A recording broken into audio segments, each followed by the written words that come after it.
¿Quieres saber cómo los grupos de ransomware operan, evolucionan y aterrorizan al mundo digital? Bienvenido a Blue Team sin morir en el intento. Esta sección será dedicada para un análisis profundo de los actores más peligrosos del ciberespacio, porque entender al enemigo es el primer paso para derrotarlo. Despacito, acá que no se dé cuenta. Despacio. Sí. ¿Qué pensaron que estaba dormido? ¿Pensaron que estaba dormido? No, te despertaste, boludo. Casi te agarramos. Pensaron que dormía. No, estaba dormido, pero ya desperté, ya estoy por acá de nuevo. Muchas gracias por esperarme 2 semanas, creo 2 semanas y pico. No me pasó nada, todo marcha bien, solamente que estuve demasiado ocupado con muchas cosas y no me daba el tiempo. Y lo he hecho en varias ocasiones, no es queja, pero también inclusive en ocasiones cuando quise grabar la laptop que me prestaron, porque sigo con la laptop prestada, se trabó. Y cuando se traba ya no te deja grabar, o grabas, tú parece que estás grabando bien y después cuando te cortas y quieres escuchar se pierde 30 segundos de audio como si no hubieras hablado esos 30 segundos y es muy complicado. Pero aquí estoy, ya reforzado, no es cierto, no estoy reforzado, pero sí, ya ando acá para darle con todo. Y siguiendo el orden de los capítulos que habíamos realizado, el capítulo anterior, el que seguía era la investigación profunda de grupos de ransomware. Debí haber sacado este capítulo a principios de julio. Pido una disculpa, pero ya está. Entonces vámonos directo al capítulo de la investigación profunda de grupos de ransomware. El día de hoy vamos a hablar de un grupo que se llama Play. Tal cual, grupo de ransomware Play. Me llamó la atención que este grupo es disruptivo, la forma en la que bypassean los CDRs o que se hacen sigilosos dentro del sistema es algo que me llamó la atención. Y pues fue un grupo que también pegó bastante muy rápido, como otros grupos lo hemos estado mencionando. Muy bien, entonces para empezar, el grupo de ransomware Play, también denominado Balloonfly o Playcrypt, en algunas investigaciones que leí mencionaban que se llamaban de esa forma, fue detectado por primera vez en junio del 2022. Desde entonces, más de 300 organizaciones en todo el mundo han sufrido sus ataques, sus modus operandi. Incluye el robo de datos antes del cifrado y la renombración de los archivos comprometidos con la extensión .play.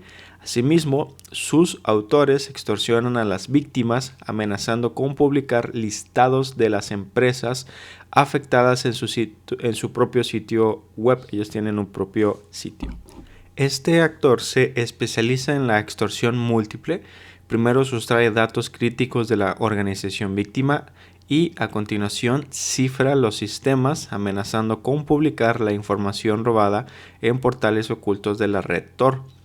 Hasta la fecha se le atribuyen ataques contra empresas e instituciones gubernamentales en Estados Unidos, Brasil, Argentina, Alemania, Bélgica y Suiza. Vamos a hablar más a detalle de esto. Diversos expertos señalan posibles vínculos con grupos de ransomware rusos como Hive o Nokoyawa, debido a la similitud de sus técnicas de cifrado y sus modos operandi.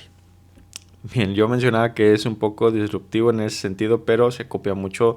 Pues normalmente todos los grupos hacen lo mismo, extorsionan, piden un rescate, roban la información para presionar más, etc. No, eso no es disruptivo y el modus operandi tampoco, pero sí está muy interesante la forma en la que bypassean, que vamos a hablar justamente de eso más adelante.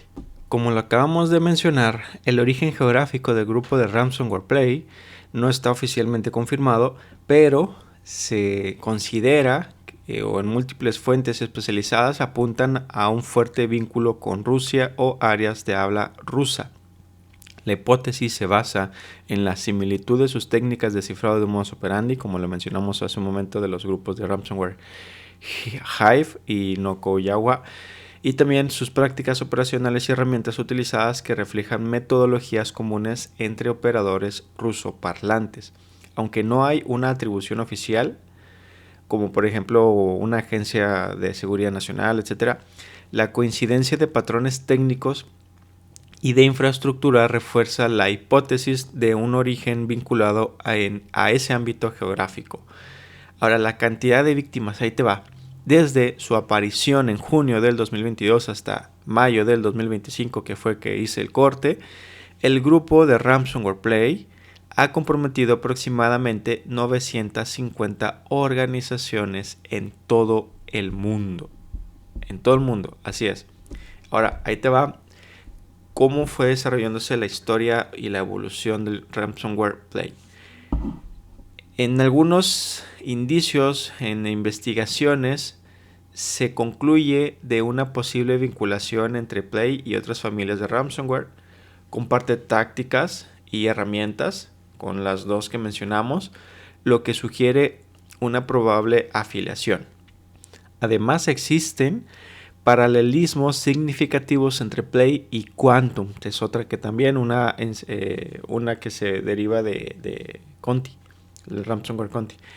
Ambos emplean balizas de Cobalt Strike marcadas con el identificador 2065-46002, idéntico al usado por los botnets Emotet y SVC Ready en ataques de Quantum. Aunque actualmente no se observan campañas de spam activas en Emotet, se detectó casos en los que este troyano desplegó balizas Cobalt Strike con la misma marca de agua que las empleadas en los incidentes de Play. Ahora sí, toma nota porque vienen las técnicas, tácticas y procedimientos del grupo Ransomware Play. Ahí te va. Para la parte del acceso inicial, una de las cosas que hacen según Mitre es las cuentas válidas. Los actores obtienen y abusan de las credenciales de cuentas existentes para obtener acceso inicial. O sea, una de las formas, por si no lo habías escuchado antes, una de las formas en las cuales los grupos o los hackers, o como lo quieras llamar, tienen cuentas válidas, o tienen un infostealer en la máquina víctima, en la cual de esa forma roban las credenciales y las envían a un servidor externo de Command and Control. Esa sería una forma en la cual pudieran obtener tus cuentas válidas. Otra forma es a través de un breach o de una filtración masiva de cuentas también. Puede ser que alguien más haya obtenido las credenciales, puede ser también con un infostealer, no lo sé. Comúnmente es con un infostealer y la venden en la dark web, deep web, y alguien las compra y de esa forma obtiene las cuentas válidas. Otra de las formas es con un phishing, ¿verdad? Ya el muy común phishing, te mandan un correo, te dicen que ingreses sesión y tú caes, ingresas el usuario y la contraseña y ya te la robaron. Esas son formas en las cuales pueden obtener una cuenta válida para ingresar sin que te des cuenta. Entonces es una de las formas en las que el grupo de Ransomware Play inicia, o el acceso inicial es a través de una cuenta válida, pero no solamente una cuenta válida. También lo que hacen es explotar la aplicación pública. Los actores del ransomware explotan las vulnerabilidades de los sistemas conectados a internet para obtener acceso a las redes. Importante que si estás, primero que nada, que revises si tienes activos tecnológicos en internet. Si sí los tienes, entonces revisa que no esté vulnerable o que no tenga servicios abiertos que no debes de utilizar, puertos, etcétera. Entonces, una de las formas en las que lo usan es a través de la aplicación pública y tienes que tener cuidado y revisar que no estés publicando algo sensible o vulnerable. Otro de los accesos iniciales que usa el grupo es a través de servicios remotos externos. Ojo aquí. Los actores del Ransomware Play han utilizado servicios de acceso remoto como conexiones RDP, VPN para tener acceso inicial. Importante que revises que no tengas una RDP abierto. Más de una vez me tocó en una organización que tenían el RDP abierto a internet y obviamente pasó lo que tenía que pasar. Un actor de amenaza robó la credencial ingresó por RDP y la historia termina en un trágico, fatal ransomware en la organización. Entonces, sí es algo que muchas veces se cree que no pasa, que no, ya es algo muy, muy, muy básico, pero puede pasar. Puede ser que a lo mejor algún becario que tenía los permisos que no necesitaba y por error, porque desconocimiento, etcétera, publica un servicio RDP y tú no te das cuenta, no te dice, no te avisa porque no piensa que no es algo malo, entonces pasa. Entonces sí, mejor audita esa parte y revisa constantemente que no esté pasando esto. Y bueno, en la actualización de 4 de junio del 2025 agregó Mitre para este grupo intérprete de comandos y scripts PowerShell para acceso inicial. Los actores del Ransomware Play aprovecharon los comandos de PowerShell para lograr RCE con una vulnerabilidad recientemente revelada. Ahora, para la parte de la fase de descubrimiento, según Mitre Attack, una de las formas es el descubrimiento de la configuración de red del sistema. Los actores del ransomware utilizan herramientas como GRIXBA para identificar configuraciones y ajustes de red. Otra de las formas es el descubrimiento de software o descubrimiento de software de seguridad. Importante. Los adversarios pueden intentar obtener una lista de software de seguridad, ya lo habíamos mencionado en otras investigaciones, como configuraciones, herramientas defensivas y sensores que estén instalados en un sistema o en un entorno nube. Esto puede incluir cosas como agentes de monitoreo de la nube y antivirus. Los adversarios pueden utilizar la información de descubrimiento durante la fase de forma automatizada para dar forma a comportamientos de seguimiento, incluido si el adversario infecta completamente o no el objetivo y o intenta acciones específicas. Imagínate, ellos pudiera atreverme a decir que tienen un playbook, un cookbook, no sé si has escuchado un cookbook. Un cookbook lo que es un procedimiento en la cual si tú quieres desplegar algo, tú le dices, yo quiero desplegar, no sé, Kali Linux en una máquina virtual. Entonces el cookbook te va a preguntar a través de qué ambiente va a ser un VMware o VirtualBox. Entonces tú eliges, no, pues voy a elegir VMware. Entonces ya te despliega las opciones que tienes para ese punto, y luego tú seleccionas algunos y luego te va desplegando otros y te va desglosando en la parte. Entonces me imagino que ellos tienen un cookbook en la cual también se topan con que este cliente este cliente tiene CrowdStrike. Entonces voy a utilizar estos comandos que me van a ayudar a bypassear. O sea, ya tienen todo, ya nada más hacen el descubrimiento, revisan qué tienes y sobre eso tienen su lista de cocina y aplican lo que tienen que aplicar ad hoc a lo que tienes tú en la organización. Entonces, ya lo había mencionado, es importante que puedas monitorear este tipo de comandos que te van a servir justamente a detectar quién está utilizándolos y puedas cuestionar por qué, en caso de que sea alguien interno, ¿no? Puede ser que sí lo esté haciendo porque es parte de su trabajo, sobre todo si es admin, pero precisamente es mejor tener visibilidad y cuestionar, y aunque puede ser que sea un falso positivo o un positivo justificado, pero más vale cuestionar. También de esa forma, inclusive si internamente quieren hacer algo, también le estás mandando un mensaje que los estás revisando y te estás dando cuenta. Pero sí, entonces en resumen lo que hacen es entrar, revisan qué programas tienes instalados, revisan qué procesos están corriendo en la máquina y ven si está un EDR activo, cuál, etcétera.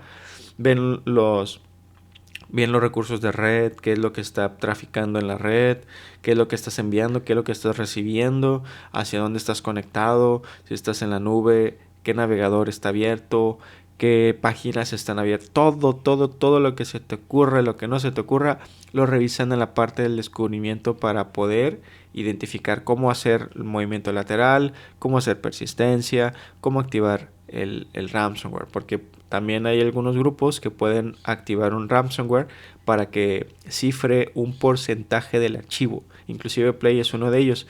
Por ejemplo, debido a este EDR, como ya tengo mi cookbook, a este EDR no le puedo activar el 100% de cifrado, le voy a activar el 50% porque a partir del 51 para arriba me detecta, pero el 50 para abajo no. Entonces voy a irme al tope, 50% voy a cifrar y de esa forma como quiera ya fregué, ¿no? En otras palabras. Para la parte de la evasión de defensa, lo que hacen es deshabilitar o modificar herramientas. Los actores del ransomware play utilizan herramientas como Gmer o IOBIT o PowerTool para desactivar el software de antivirus. Otra de las cosas es la eliminación de indicadores. Borrar los registros de eventos de Windows. Los actores de ransomware eliminan registros u otros indicadores de compromiso para ocultar la actividad de intrusión. Entonces, otra de las cosas que tienes que monitorear son los registros de Windows. Para la fase de acceso a credenciales, lo que hacen es implementar las credenciales no seguras. Los actores del ransomware intentan identificar y explotar las credenciales almacenadas de forma insegura en una red comprometida. Ahí te va los blocs de notas, los Words, los Exceles, los PowerPoint, cualquier archivo de texto plano. Muchos usuarios utilizan estos recursos para almacenar credenciales. De esa forma, a eso me refiero con las credenciales no seguras. Revisan este tipo de documentos y luego para acabarla, para terminar de fregar, el archivo se llama contraseñas o el archivo se llama passwords. Entonces se la estás dejando facilísimo al atacante y de esa forma identifican alguna persistencia o algún impacto mayor dentro de la organización. Otra de las cosas que hacen es el volcado de credenciales del sistema operativo. Los actores de ransomware utilizan herramientas como Mimikatz para robar credenciales. El muy famoso Mimikatz, muy utilizado, muy reponderado. En movimientos laterales, lo que hacen es transferencia lateral de herramientas. Los actores del ransomware atribuyen o distribuyen más bien archivos ejecutables dentro del entorno comprometido. Para la fase de mando y control, lo que hacen es modificar la política de dominio o haciendo modificaciones de la política de grupo. Los actores del ransomware distribuyen archivos ejecutables a través de objetos de política de grupo. Ahora, en la siguiente fase lo que hacen es en la parte del envío de información para la extorsión. Lo que hacen es archivar datos recopilados. Los archivan a través de una utilidad o a través de un software que pudiera ser WinRAR, la cual los actores del ransomware utilizan esta herramienta para comprimir archivos. Y también lo que hacen es la exfiltración mediante protocolo alternativo. Los actores del ransomware play utilizan herramientas de transferencia de archivos como WinSCP para transferir datos. En la siguiente fase hacen el cifrado. Los actores del ransomware cifran los datos en los sistemas de destino para interrumpir la disponibilidad de los recursos del sistema y de la red. También, para el robo financiero, los actores del ransomware utilizan un modelo de doble extorsión para obtener ganancias económicas. Bueno, yéndonos al siguiente punto, vamos a hablar de las herramientas que utiliza el grupo de Ransomware Play. Uno de ellos es el AdFind. Se utiliza para consultar y recuperar información de Active Directory. Utilizan Bloodhound, que se utiliza para consultar y recuperar información de Active Directory. El Gmer, una herramienta de software diseñada para detectar y eliminar rootkits. IOBIT, un programa anti-malware y antivirus para el sistema operativo Microsoft Windows. Los actores de Play accedieron a IOBIT para desactivar el antivirus. PSExec, una herramienta diseñada para ejecutar programas y ejecutar comandos en sistemas remotos. PowerTool, una utilidad de Windows diseñada para mejorar la velocidad, eliminar bloatware, proteger la privacidad y eliminar la recopilación de datos, entre otras cosas. También PowerShell, que es una solución de automatización de tareas multiplataforma compuesta por un shell de línea de comandos, un lenguaje de scripting y un marco de gestión de configuración que se ejecuta en Windows, Linux y MacOS. Cobalt Strike, una herramienta de pruebas de penetración utilizada por profesionales de seguridad para evaluar la seguridad de redes y sistemas. Los atacantes de ransomware la han utilizado para facilitar el movimiento lateral y la ejecución de archivos. También Mimikatz permite a los usuarios ver y guardar credenciales de autenticación como tickets de Kerberos. Los atacantes del Ransomware Play lo han utilizado para agregar cuentas a controladores de dominio. También utilizan WinPeace. Se utiliza para buscar rutas de escalada de privilegios adicionales. También WinRAR se utiliza para dividir datos comprometidos en segmentos y comprimir archivos en formato .rar para su exfiltración. También WinSCP, que ya lo habíamos mencionado, también utilizan Microsoft Nitest, utilizado por los actores para el descubrimiento de redes. También Necto o PriviCMD, utilizado por los actores para la escalada de privilegios. También Process Hacker, que se utiliza para enumerar procesos en ejecución en un sistema, y Plink ProcDump se utiliza para establecer túneles SSH persistentes. Ahora, algo adicional de la investigación es el por qué creemos que Ransomware Play tiene similitudes con Nokoyawa y Hive, ¿no?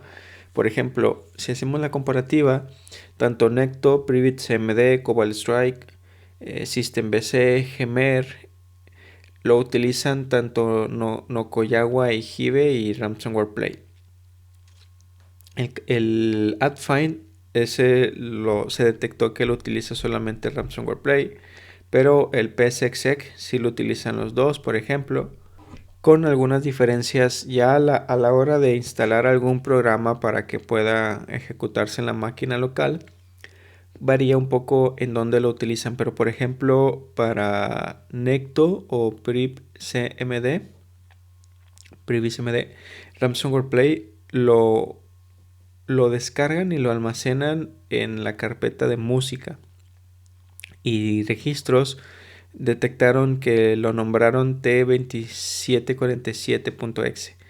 Así nombraron. Para Cobalt Strike lo descargaron desde la IP 84.32.190.37 por el puerto 80, para que también lo metas dentro de tu lista negra de indicadores de compromiso, ¿no? Pero pues ya habíamos mencionado que puede ser que no funcione del todo bloquear una IP, porque es muy fácil cambiarla.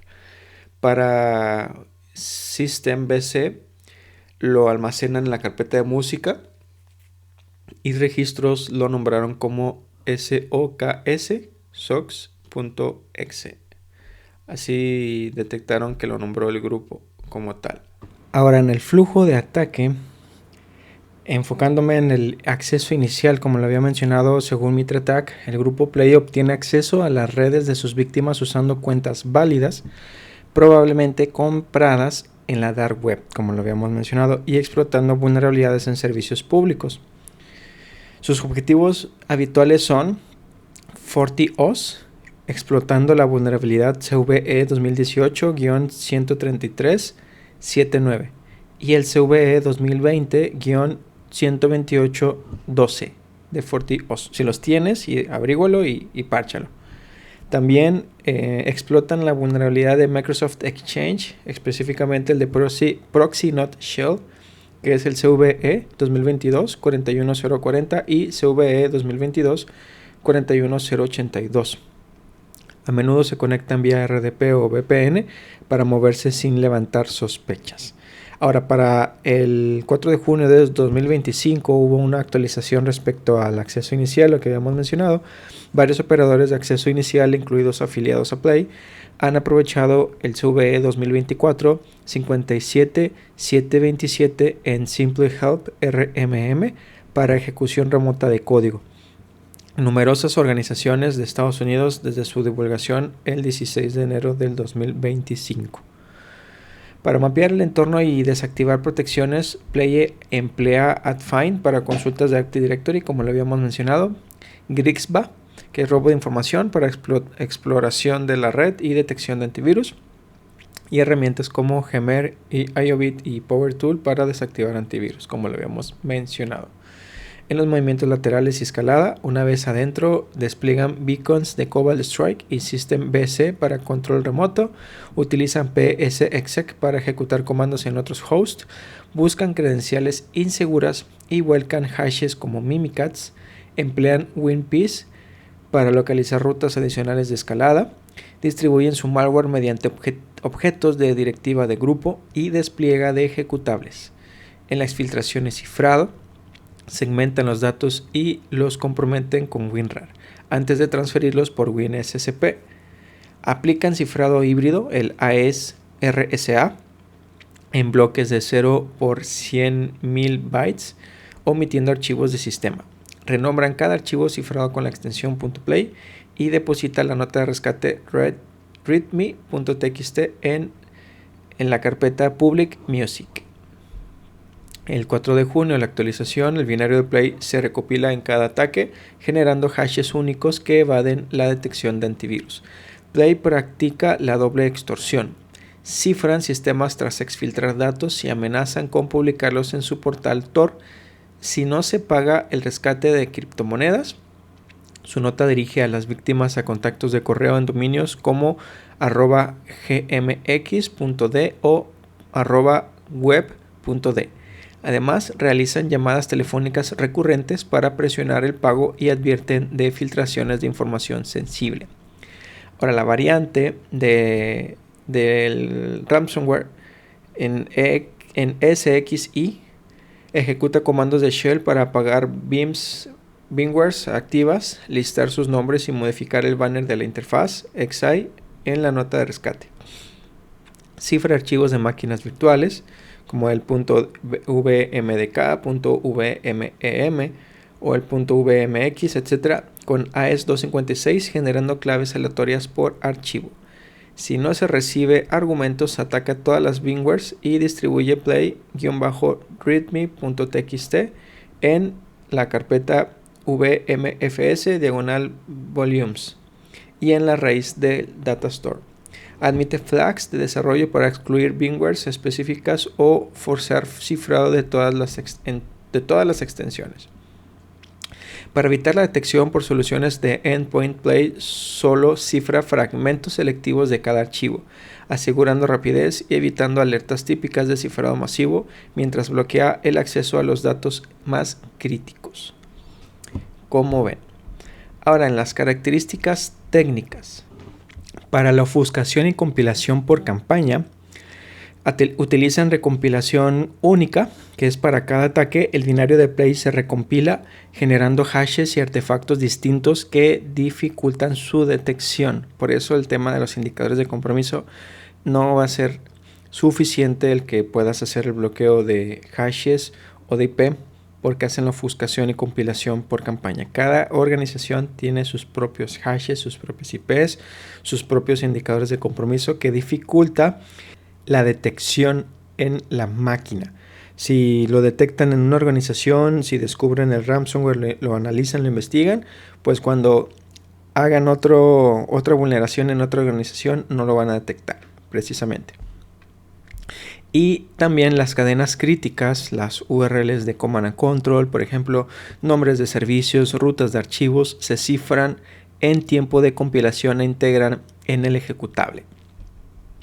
En la identificación de unidades y recursos, Play enumera unidades de disco con la API de Windows getLogical Drive Strings UW e identifica rutas de red leídas de un fichero o pasados como parámetro interno. También detecta herramientas de acceso remoto como Simple Help, RDP, VPN para ampliar su superficie de ataque. En la terminación de procesos y desactivación de defensas, utiliza herramientas como Gmer, PowerTool o scripts de PowerShell para detener servicios y procesos de seguridad.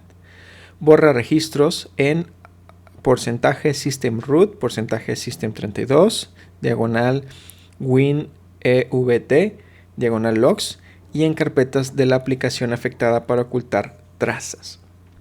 Es importante que monitores esta ruta para evitar alguna modificación o si solamente puedes monitorear, al menos lo detectes. Para la parte de eliminación de copias de seguridad utilizan Shadow Copies. Ejecuta comandos ofuscados de PowerShell para eliminar todas las instancias como la de vssadmin, delete shadows, all, impidiendo la recuperación local de archivos cifrados. Para el módulo multihilo e intermitente, divide cada archivo en fragmentos de 0 por 100.000 bytes y cifra solo bloques seleccionados, evitando la detección por patrones de cifrado masivo. Ahí les va. También gestiona múltiples hilos internos para procesar archivos en paralelo sin saturar CPU y pasar desapercibido. También en la inicialización criptográfica, genera aleatoriamente una clave AES de sesión para cada fragmento o archivo. Cifra esa clave con la clave pública RSA embebida en el binario. También emplea llamadas nativas de Windows para operaciones criptográficas sin librerías externas. Para la parte de exfiltración y colocación de nota de rescate, antes de cifrar, agrupa datos críticos, los comprime con WinRAR y los exfiltra vía WinSCP o túneles Command and Control, para que también, si no utilizas WinSCP, lo bloquees en tu organización, si puedes. Para la nota de rescate, deposita readme.txt o play-readme.txt en la carpeta de Public Music en Windows o en la carpeta vmfs /volumes /exi con instrucciones de contacto y pago, que no es otra cosa más que el correo y listo. En la parte de cifrado de archivos y post-ataque, añade la extensión .play a cada archivo cifrado y tras el cifrado activa la publicación de datos en su portal Tor si no se abona al rescate con criptomonedas. Hasta el momento en el impacto solamente afecta a Windows y a XI. Es lo que detecté en los reportes. El modelo de negocio, voy a mencionar, aquí voy a hacer un paréntesis. No le estoy dando ideas, por favor no lo haga, pero les voy a mencionar los correos de los que identifiqué en la investigación, los cuales usan para extorsionar a las víctimas. Lo hago nada más por mera protocolo de investigación. No voy a mandarles correos, no les vayan a hacer phishing ustedes a ellos. Mira, el primer correo es boitelSWA@niruxl@gdegatomx.com. El segundo correo es tiliked@gdegatomx.com. También utilizan raniyu con y miam@gmx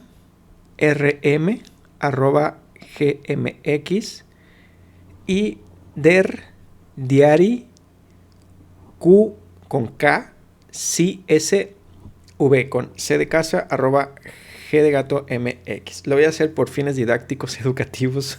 No lo vayas a usar para mandarle phishing, por favor.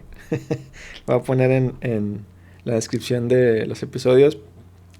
No vayan a desquitarse ustedes y vayan a intentar hacer fechorías a esos correos y tratar de que ustedes hagan algo con ellos. No lo vayan a hacer.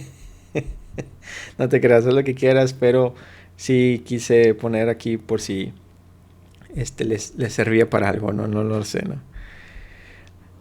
Para la cantidad de rescates exigidos, fíjate, es que aquí estuvo complicado porque no pude encontrar algo concreto, pero el grupo Play adapta sus exigencias a la capacidad financiera de cada víctima. Bueno, eso es algo muy común, lo hacen la mayoría, si no es que todos los grupos de ransomware. Depende de la capacidad de cada organización, es como piden el rescate. pero suele situar la mayoría de sus demandas en un rango aproximado de entre $250,000 a $2 millones. En organizaciones de gran tamaño no es raro que inicien las negociaciones con montos mucho más elevados, entre 7 y $12 millones, para luego ajustar la cifra entre $50,000 y $100,000 tras las rondas de negociación. Este enfoque escalonado, una petición inicial sustancial seguida de descuentos tras la presión sobre la víctima, maximiza sus posibilidades de pago y permite a los atacantes mantener un amplio margen de maniobra al tiempo que reducen el riesgo de que la víctima decline el rescate por completo. Ya lo había mencionado, cada cierto las organizaciones normalmente había revisado en otras investigaciones en las que empezaban exigiendo $1 millón, por ejemplo, de dólares, y los rescates eran pagados de $500,000, no la mitad, por ejemplo. Hice un análisis en otro grupo, no me acuerdo, creo que era Ransom Hub, si no me equivoco, no me acuerdo si era ese u otro, pero sí pude ver cuáles eran los rescates exigidos y las cantidades y todo. Entonces hice un promedio de cuánto habían pedido y cuánto dieron realmente la víctima, cuánto pidió el atacante y cuánto dio realmente la víctima. Y saqué un promedio de un aproximado del 50% de negociación. O sea, piden tanto y terminan pagando el 50%. O sea, lo que voy es que los grupos están dispuestos a negociar aproximadamente el 50% de lo que te piden inicialmente. Tienes que saber negociar, obviamente, tienes que hacer las cosas con negociación, pero se puede, y te lo digo nada más como tema didáctico, también para que tengas conocimiento de eso. El método de pago, el grupo Play exige el rescate en criptomonedas, fundamentalmente en Bitcoin o Ethereum, enviadas a las direcciones de billetera que proporcionan tras el contacto inicial. La nota de rescate insta a las víctimas a comunicarse con ellos por correo, al correo que mencioné, y por teléfono para recibir instrucciones detalladas. Una vez establecido el canal, los atacantes facilitan la dirección de la wallet y guían a la organización en el proceso de transferencia. Tras verificar el pago, supuestamente entregan la clave de cifrado, sin embargo, amenazan con filtrar los datos en su portal Tor si no se cumple lo acordado. Este esquema aprovecha el anonimato de las criptomonedas para dificultar el rastreo de fondos, aunque las agencias de seguridad como FBI, CISA o ACSC desaconsejan el pago, reconocen que de optar por él conviene confirmar que los destinatarios no estén bajo sanciones internacionales, utilizar intermediarios profesionales, empresas de respuestas a incidente o corredores de seguros cibernéticos que gestionen de forma segura la transacción. De este modo se minimiza el riesgo de pérdida de fondos y se preserva la trazabilidad del pago. Ya lo había mencionado también en los primeros capítulos de investigación profunda de grupos de ransomware, cómo hacen el mix para evitar que los rastreen. Si tú no sabes cómo utilizan las criptomonedas para que el FBI ni cualquier otra organización de inteligencia los rastree para dar con ellos y puedan encarcelarlos o puedan tomar acciones legales, lo hacen de algún método, y lo mencioné en esos capítulos para que te vayas a los capítulos de investigación profundas de grupos de ransomware, porque doy detalles específicos de esto. Bien, en el análisis de la wallet, lamentablemente no se han publicado direcciones de billeteras específicas utilizadas por el grupo. En las fuentes oficiales disponibles, tanto el CISA como otras investigaciones mencionan genéricamente que los pagos se realizan en criptomonedas como Bitcoin o Ethereum y a direcciones de billetera proporcionadas por los actores, sin divulgar las direcciones exactas. Entonces por eso no pude entrar en detalles, porque son sigilosos en esta parte.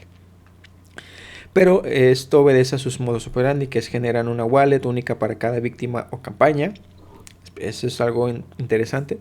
Proporcionan esa dirección individual tras establecer contacto vía email o teléfono, y no dejan información pública permanente que permita rastrear estas direcciones. O sea que los habilitan, piden el rescate, le dan el rescate, cierran la llave. Entonces de esa forma, por eso es complicado que yo o cualquier otra persona pudiera obtener esta información para poder brindarla, para poder informar, ¿verdad?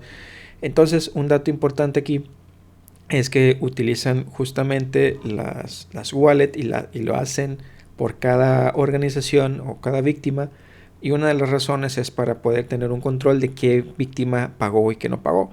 Pon tú, si lo ves del lado de víctima, del lado de tú como organización, pues para ti pudiera ser muy común que pues ellos sepan si pagaste o no, pero del otro lado, del lado del atacante, pues imagínate en un día cuántas empresas no vulneran y cuántas no piden, entonces se empieza a ser difícil la gestión del pago, y quién sí pagó, quién no pagó, a quién le voy a dar la clave, a quién no le voy a dar la clave porque no me ha pagado.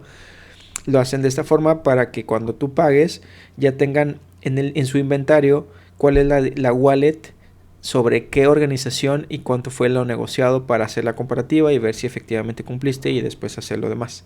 Ojo, ahí si no lo habías visto de esta forma, lo manejan así precisamente para eso. ¿Cuáles son los sectores afectados? Aquí te van los 5 sectores afectados. El primero es el servicio financiero, el otro es el manufactura. El servicio financiero se detectaron 135 casos, en la manufactura 127, en el ámbito tecnológico 58 casos, en la agricultura y producción de comida 31, y en transportación y logística no se tiene registro, pero sí se afectó. En la ubicación de las víctimas ha estado afectando el país de Estados Unidos, Canadá, Reino Unido, Alemania, Francia, Australia, Argentina, Suiza, Corea del Sur y Sudáfrica. Esto de la información pública de las investigaciones. Pudiera ser que hubiera más, pero en las investigaciones mencionan a estos países como los afectados del ransomware play. Ahí te va uno de los datos más interesantes de los pasados ataques del ransomware play. Ahí te van los más sonados. Uno es el ataque a la organización Explain, que es una empresa de TI de Berna en Suiza. El ataque afectó a departamentos gubernamentales federales y cantonales, como la Policía Cantonal, el Ejército Suizo, las aduanas y la Oficina Federal de Policía. Los datos robados de Fitpool y la Oficina Federal de Aduanas y Seguridad Fronteriza se publicaron en un foro de la Dark Web. Otro ataque famoso, importante, es el Global Caja, un importante banco español con más de 300 sucursales en todo el país. El grupo de ransomware se atribuyó la responsabilidad del ataque, afirmando haber robado datos privados y confidenciales, incluyendo documentos de clientes y empleados, pasaportes y contratos. El banco activó protocolos de seguridad para mitigar el impacto. Otro afectado es a la organización Polycom. El 22 de mayo del 2023, Ransomware Play publicó en su sitio web de filtraciones información sobre Polycom, una empresa global de comunicaciones con sede en Estados Unidos. El grupo afirmó haber obtenido 600 gigabytes de datos, incluyendo información privada y personal, documentos de empleados, números de la seguridad social, identificaciones, pasaportes, detalles de presupuestarios e información financiera. También uno de los ataques famosos es el Poder Judicial de Córdoba en Argentina. El 13 de agosto del 2022, el Ransomware Play atacó al Poder Judicial de Córdoba en Argentina, bloqueando sus sistemas informáticos, bases de datos y portales en línea. Los atacantes cifraron archivos con la extensión .play y dejaron una nota de rescate instruyendo a las víctimas a contactarlos. Este incidente afectó las operaciones judiciales en la región. Ahora ahí te van las contramedidas y detección. ¿Cuáles son las recomendaciones de seguridad? Esto basado en CISA y en algunas otras investigaciones. Debemos de tener un buen gobierno de contraseñas y control de acceso. Exija contraseñas de entre 15 y 64 caracteres, sí, complicado, y gestione su ciclo de vida según estándar NIST, sin restablecimientos forzosos, frecuentes, etc. Almacene y saltee las contraseñas en hash con un gestor de certificado. Bloquee cuentas tras múltiples intentos fallidos y desactive las pistas de contraseña. Implemente MFA en todos los accesos, especialmente RDP, VPN, correo web y fuentes con privilegios. También aplique el principio de Just in Time para credenciales de administrador y deshabilítelas automáticamente cuando no se utilicen. Lo he mencionado muchas veces y lo voy a seguir mencionando muchas veces como el video. Mucha lluvia. Bueno, no, ya regreso. Entonces sí, Just in Time. Tienes que dejar las cosas, los permisos en el tiempo que sea necesario, nada más, y después se desactiven de forma automática. También parcheos y configuración segura. Mantenga sistemas operativos, software y firmware al día. Priorice vulnerabilidades explotadas. FortiOS, Exchange, Simple Help. Desactive servicios innecesarios y puertos no utilizados, por favor. Exija privilegios de administrador para instalar nuevo software. En la parte de segmentación y filtrado de red, segmente la red para contener la propagación lateral del ransomware, filtre tráfico entrante, bloquee orígenes no confiables y restrinja el acceso a servicios remotos. En la detección y respuesta temprana, despliegue herramientas CDR, Network Monitoring, que registren y alerten actividades inusuales, movimiento lateral, conexiones, command and control, etc. Revise periódicamente, por favor, controles de dominio, servidores y directorios activos para cuentas nuevas o anómalas. Por favor, ojo aquí, mucha lupa para poder periódicamente monitorear esta parte. Audite los privilegios administrativos y aplique mínima exposición, less privilege. En la protección de respaldo y recuperación, mantenga varias copias de datos y sistemas críticos en ubicaciones segmentadas y offline. Encripte y haga inmutables los respaldos. Verifique sus restauraciones mediante simulacros regulares y desarrolle y pruebe un plan de recuperación ante ransomware. Debemos de tener el RTO y el RPO definidos. También en el fortalecimiento de la cadena de suministro de software, exija a proveedores la adopción de Security by Design o seguridad en el diseño y Security by Default en sus procesos de desarrollo. Revise y pruebe componentes adquiridos contra técnicas Mitre Attack relacionadas. En la validación continua de controles, seleccione las técnicas Mitre relevantes, alinee sus tecnologías de seguridad con dichas técnicas, ejecute pruebas en producción para medir eficacia de detección y prevención, analice resultados y ajuste personas, procesos y tecnología. Repite periódicamente para garantizar una defensa óptima. Ahora ahí te van los comandos más usados de Ransomware Play. Ransomware Play aprovecha utilidades nativas de Windows, los LOL-beans, y herramientas legítimas de administración para moverse con sigilo y preparar el entorno antes del cifrado. Entre sus comandos más recurrentes se encuentran net use combinado con copy, que le permite montar recursos administrativos remotos y transferir el payload a servidores o estaciones de trabajo adicionales. A continuación, recurre a PSExec y tareas programadas, que es Schedule Task, para ejecutar el ransomware de forma remota y persistente en múltiples equipos, a menudo distribuyéndolo también mediante políticas de grupo. Para mapear la infraestructura y diseñar su estrategia de cifrado, Play emplea NLTest DCList para enumerar controladores de dominio y WMIC, Logical Disk Get Size, Free Space Caption para identificar unidades lógicas y planificar su lista de objetivos. Una vez preparados, elimina rastros de su actividad con WebTutil, borrado de logs, y en ocasiones utiliza NetSH para habilitar RDP en sistemas donde esté deshabilitado, asegurando así un acceso continuo. Controlar y restringir estas herramientas nativas es crucial para detectar y frenar ransomware antes de que complete el ciclo de ataque. Te lo dejo todo al costo. Y ya para finalizar, vamos a cerrar con la frase del día de hoy. La frase dice así: no dejes que Play dirija el juego. Investiga cada byte, blinda tu red y gana la partida contra el ransomware. Muy bien. Mucha lluvia, ¿no es cierto? Bien, ya para el siguiente capítulo está interesante porque el siguiente capítulo vamos a hablar de... Bueno, en sí vamos a hablar de gobernanza de seguridad de información, pero es a través de una entrevista con una gran persona, un profesionista completo de muchos años de experiencia. Va a ser enriquecedor que escuches la entrevista, las preguntas que hacemos. Va a estar interesante, va a ser el siguiente capítulo que va a subir. Ya lo tengo listo, ya está la entrevista, ya nada más es terminar de editar algunas cosas para subirlo, pero lo voy a subir en estos días. Primero voy a subir este capítulo y después voy a subir la entrevista para que te quedes y puedas aprender más sobre el tema de la gobernanza de seguridad de la información. Muchas gracias por esperarse tanto tiempo, por quedarse acá, por aprender conmigo, por crecer conmigo y por escucharme. Gracias a aquellas personas que se están suscribiendo en YouTube. Gracias a aquellas personas que me escuchan en las plataformas de Spotify, de todas las plataformas de podcast que sean posibles, que me escuchan. Y gracias por el apoyo. Nos vemos en el siguiente capítulo. Que tengas un excelente día, tarde y noche. Hasta la próxima. Recuerda, el conocimiento es tu mejor defensa en el mundo digital.